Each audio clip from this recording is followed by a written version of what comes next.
today we're going to be working on an 08 Dodge 1500, which has a 5.9 common rail engine out of an 06 3500 in it.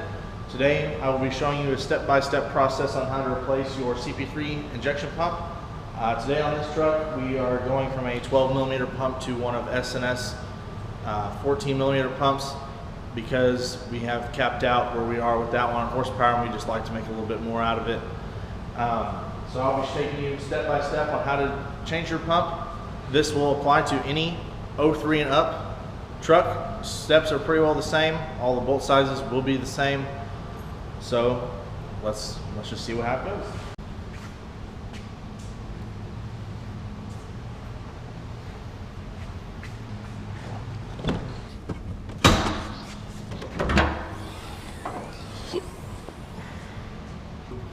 First things first, we're going to get down in there, and right down here, you don't have to remove the belt to get it. There's a cover, takes a 3/8 ratchet in. That's all you need.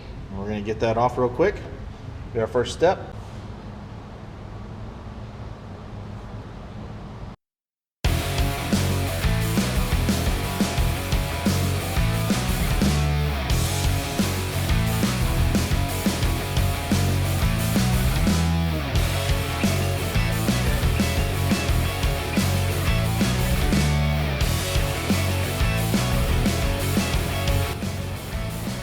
Behind that cover is an inch and a 1/16 nut. When you spin it off, be very careful that you do not drop this down in the cover. You do not want to have to pull the front cover off to make sure this did not land between gears before you start the engine. I like to put my finger in the middle of it while I spin it off. That way it comes right off on my finger so you can't lose it. And right behind that nut is a washer. I take a little screwdriver like this, and it's got a magnet on the end of it, and I put it on the shaft and then slide the wash and then pull the washer off. That way I do not drop it down in the cover. Just like that.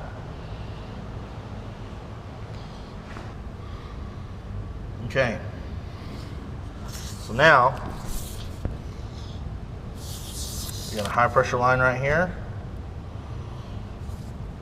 Return, feed, we're going to pull all three of these lines off and undo this connector right there. And we're going to pull the other high pressure line that goes right here on the rail, and we're going to take that off right there. 19mm on that, 17 down there. If you had the factory feed, it would have a quick connect on a 6.7. On a 5.9 it's going to look a little different, but it will be a 17mm. We happen to have a fast on this truck, so it's going to be a 7/8 for us. If you have a nice set of N wrenches, it does help to not mar up any of the fittings, and they're a lot smaller than putting a long 7/8 wrench in there. If you do have an N wrench, look at the length difference between these guys. This makes life a lot easier on those fittings. Then you can pick a set up on Amazon, pretty cheap, doesn't really break the bank, and they come in a lot more handy than you think they were.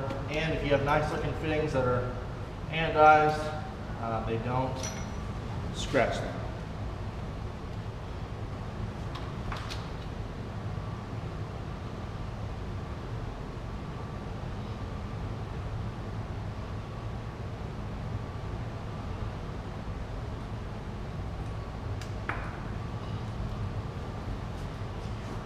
Now that we have our return line off with our 17mm and our feed line off with our N wrench, we're going to use 19. We're going to pull the feed for the rail off.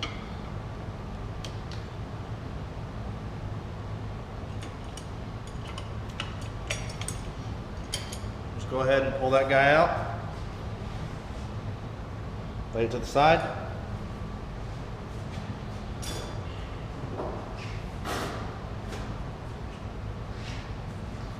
Now that we're finished with that, we have 3 nuts. There's going to be one right here. All right, now that we're done with that, there's 3 mounting nuts left. There's going to be one here, one behind, and one up underneath. They're 13mm. There's only 3 of them.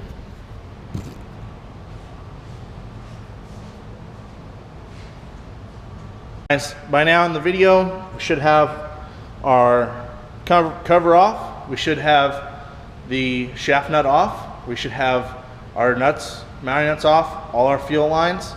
At this point, we're ready to slide the CP3 back, and I'm going to show you 2 ways to pull the gear off.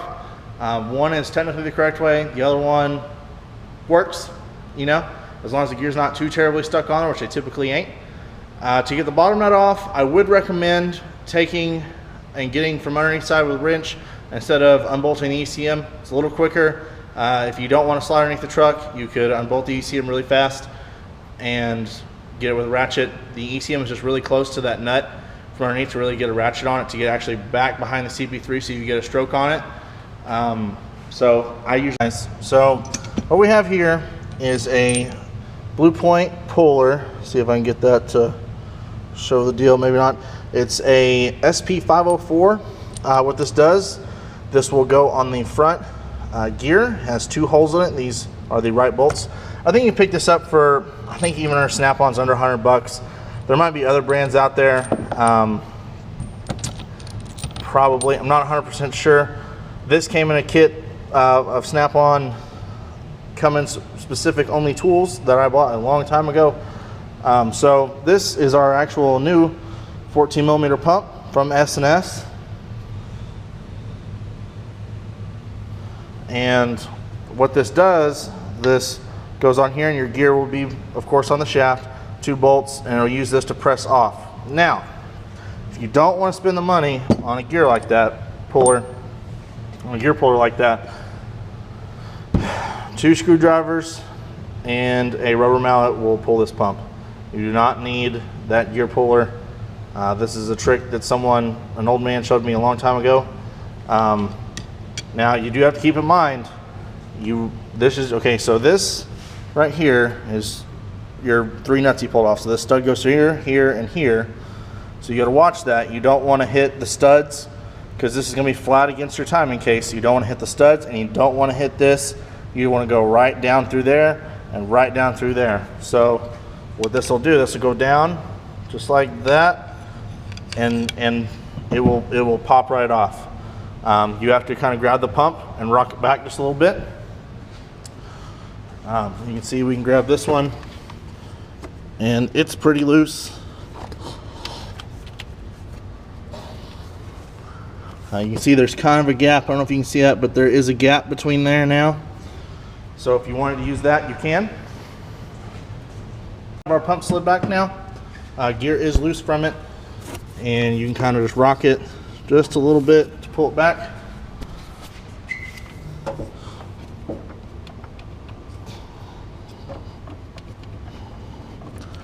Trying to do this one-handedly. Slide it right out just like that. And then you'll just tilt it back and then just bring it right up through that gap. And now we are going to slide this 14mm on. What I do like to use, I'll give you a couple of tips. This O-ring, you do not want to put it on dry.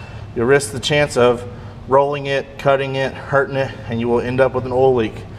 What I like is good old classic Vaseline. You just put it right on there. You know, it won't be dripping all over the place when you take it to put it on the truck. Just a nice thin coat around that will do it.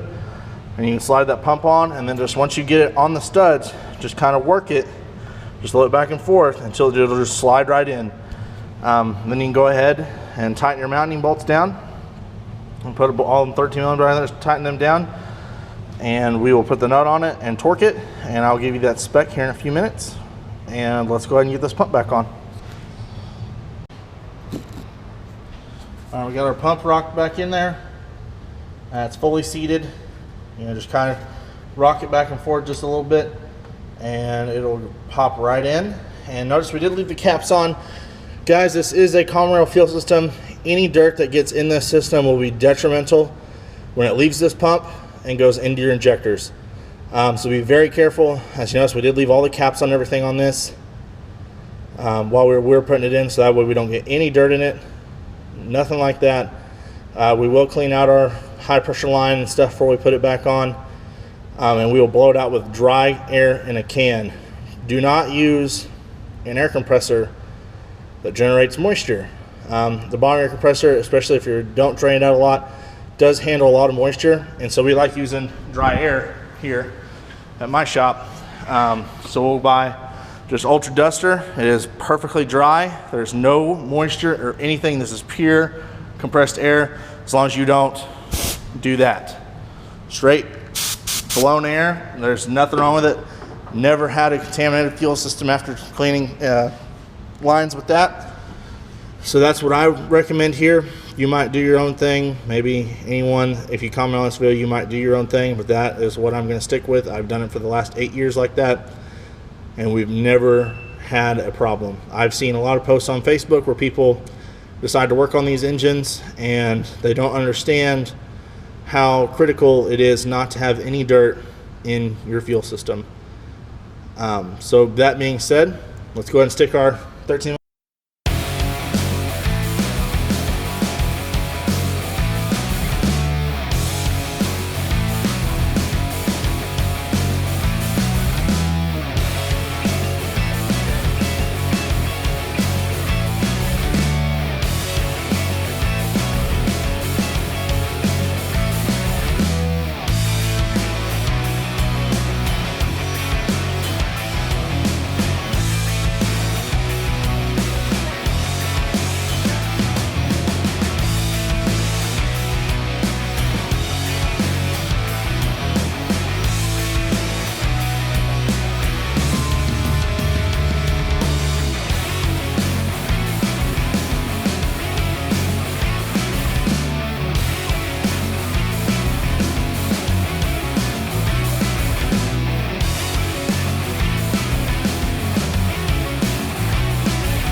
Our return line, this might be a 5.9, but we do have 6.7 intake lines and return line on here. So I just unclipped it from the other side, that way it'd be out of the way. Make sure on this that it has a sealing washer on both sides, and you should be good to go.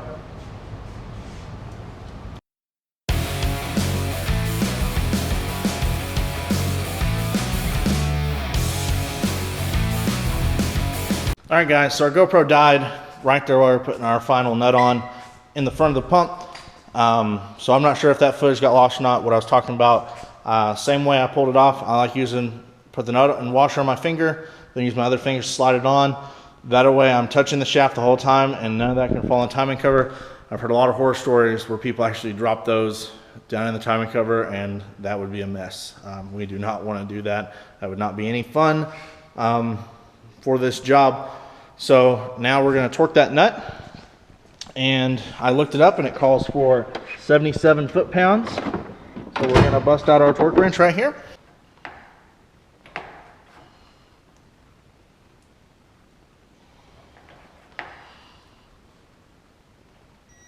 Guys, last step was to put our cover back on, and that thing does not take much torque. If you torque that, you will strip the driver out of it, and it's not going to be that great getting it off there with everything in the way. Based on anything, grab it with is basically filter pliers at that point.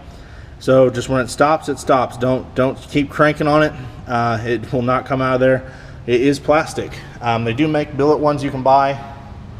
I guess if you really care to see billet down there, which you can barely even see it as a... Guys, we're finished now, so we're gonna crank this thing up here in just a minute. And now I want to make for sure one good point. All the time on Facebook, I see some guys in there cracking these lines like it's an old 12 valve or VP44 truck to bleed the lines.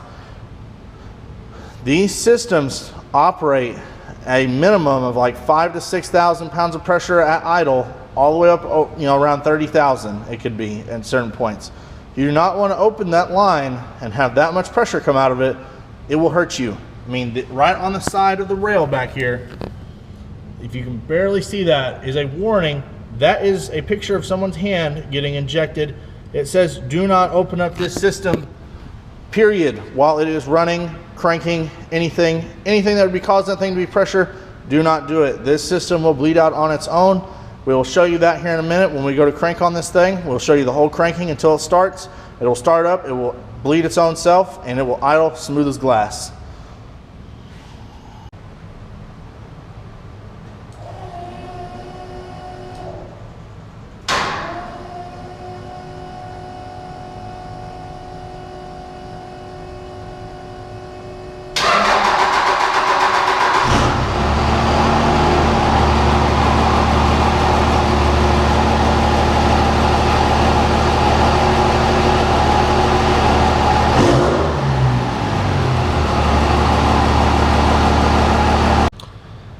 All right, guys, by now you should be able to swap out your CP3 pump on your Dodge diesel pickup. If you guys want to see more of this truck, just subscribe, and we're going to be doing some other stuff on the channel, some other trucks, and maybe even some gas stuff. We will be putting this truck on my dyno next video. We have previously made 940 wheel horsepower and 1,700 foot-pounds. This time around, we are going to try to get up over 1,000 with our now supplied rail pressure from our 14mm pump. We should not be low anymore. We will be going over exactly what this truck is. It is a full weight, non-gutted Dodge 1500.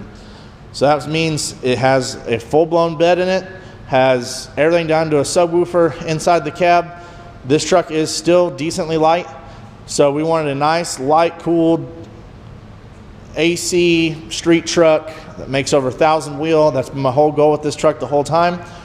So once we hit that, we'll see where the next road takes us with the next goal. And if you want to see more of this truck, just like I said, subscribe. I appreciate you watching. If there's any installs or questions that you may have about anything diesel related, Cummins, Duramax, Power Stroke, drop them in the comments.